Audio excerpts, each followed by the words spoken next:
Thank you, Mr. Chair. I like the underlying bill. I'm a co-sponsor, and I thank the gentleman from Tennessee for bringing it forward. As a matter of fact, I like working with him quite a bit. It's only one of about 5 bills that we're trying to work together on. One of those other 5 bills is this amendment that I've offered today, which would capture the language of the Kirk-Heidkamp language in the Senate to reauthorize the Export-Import Bank. This is actually Mr. Fincher's language that I am proposing as an amendment to make this good bill even better. Here's the situation. 2.5 years ago, this committee adopted a committee plan that specifically and explicitly indicated that it would take up the issue of reauthorization of the Export-Import Bank. But in fact, all we did was engage in certain, what could I suppose be, with some exaggeration, be characterized as oversight considerations of the Export-Import Bank, no hearings on actual reauthorization. Earlier this year, we adopted a committee plan that I offered an amendment to that said we would consider reauthorization of the Export-Import Bank through regular order, and that was voted down. And I think the failure over the last now nearly 3 years to consider any reauthorization of the Export-Import Bank is stark evidence of the intent on behalf of the Chair, which is we're not ever going to get to it in any way, in any form. So I offer it here today in good faith as language that has been originally introduced by my good friend from Tennessee.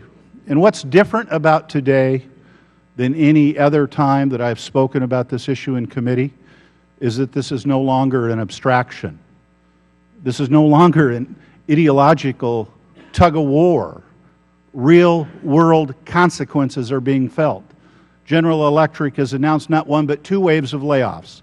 As recently as day before yesterday, they indicated they'll be moving 350 jobs from Wisconsin to Canada, in large part as a result of the failure of this body to reauthorize the Export-Import Bank. Yesterday, for those of you who didn't have the opportunity, I talked on the floor about an obscure portion of the current Export-Import Bank language that will deliver devastating blows to America's manufacturing sector. If you do not know this now. The Export-Import Bank law requires that 85% of the content of any product that the bank finances or guarantees financing be made in America. And when the Export-Import Bank goes away, so does that requirement. That is why General Electric has announced layoffs and transfers. That is why, as the ranking member indicated earlier, Boeing has announced layoffs at its satellite division in El Segundo, because we've lost not 1 but 2 sales to other countries because the Export-Import Bank was not at the table for negotiations. Lest we forget, this is an entity that creates jobs and for over a generation has transferred money every year into the Treasury. It doesn't cost taxpayers anything, despite the theoretical or abstract conversations we may have about accounting systems. The fact is, hard, cold cash gets put into the Treasury and reduces the deficit. The fact is, it creates jobs, 164,000 last year. So by failing to reauthorize the Export-Import Bank, we're increasing the deficit and we're increasing the unemployment rate. In what world is that a good outcome? This language that we have before us now has been, in effect, indirectly endorsed by 67 of the members of the U.S. Senate. It can pass. It can become law. And the announcements, which have just begun with General Electric and Boeing, will continue. I implore you, this is no longer an abstract discussion. This is a real, concrete manifestation of our failure to act that is costing people their livelihoods for no constructive outcome or purpose, save other than to make an ideological statement. People are getting pink-slipped today as we sit and do nothing, and it will get worse. So I ask you to support this amendment, which is the language of my good friend from Tennessee to make a really, really good bill even better. Thank you, Mr. Chair.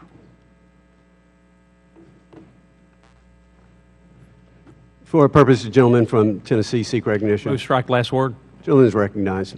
Thank you, Mr. Chairman. And I thank the gentleman from Washington for his comments and his ability and willingness to work together on legislation that moves the country forward. I think we all know that for me and a lot of members that this is a very important issue. I've actually told the gentleman from Washington, I said, you know, to be a Democrat, you're a really nice guy, just joking, because we have such a good relationship.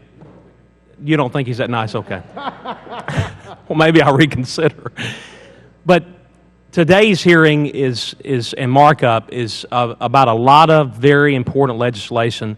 The chairman, I know we disagree on this one particular issue, but he has been very open, I think, to work with both sides of the aisle here to try to move the country forward and try to do a lot of fixes to Dodd-Frank and many other things that plague the country and plague consumers and our constituents and folks back at home in the districts. So I understand my colleague from Washington wanting to move this forward today. I can't support it because I think the process and the integrity of the body is very important. Also, I think we're going to get this done anyway. I do think we still have a very, very good chance of making this law and making sure that jobs are protected and we don't ship them overseas. But today I don't think is the right place to do this. I do appreciate the gentleman and what he's trying to do, but I appreciate the chairman and his ability to do what he does. So I'll yield back with that, Mr. Chairman. What purpose, the gentleman from New Jersey seek recognition? I will insist on my point of order here. The underlying legislation that is before us is H.R. 2769, dealing with the National Credit Union Administration, dealing with the specific purviews and authority of them under the Act creating therefore, dealing with the issue of their prescribing risk-based capital thresholds and whether or not credit unions are adequately capitalized or not, adequately whether they are well-capitalized credit unions, and specifically doing an analysis on these same said credit unions, specifically on the issue of their amount of credit union lending. In essence, the legislation before us today deals with the people and the harm that may be occurring because of the actions of the National Credit Union Administration. I commend the gentleman, the sponsor, Mr. Fincher, for his work on this bill, dealing with the credit union, the fact that people will be hurt by it. But the amendment that is before us, Mr. Chairman, is totally off the mark on this and is not germane to the underlying legislation. I would say to the gentleman from Washington who has offered the amendment, I understand his concern for jobs. I again wonder where that concern was for so many of my colleagues when Obamacare was passed, which the Congressional Budget Office says can cost this economy 2 million jobs. Where was the concern on the Keystone Pipeline, which represents tens of thousands of jobs? Where was the concern on Boiler Mac and on many other onerous EPA regulations, which are costing us hundreds of thousands of jobs? But I'd certainly make an offer to the gentleman from Washington and all my colleagues on the other side of the aisle if they would join me in an effort to repeal Obamacare and all of its onerous provisions on the hardworking families of America. I would swallow hard and be willing to work with them to reauthorize the Export-Import Bank, so as soon as they will co-sponsor legislation to repeal Obamacare in its entirety, I would be happy to have this conversation. Having said that, the amendment is not of the same subject as the underlying proposition. It is therefore not germane and out of order, and we will proceed to other business. Is there further amendment? Gentleman from Texas. Mr. Chairman, I have an amendment at the desk. No, Mr. Chairman.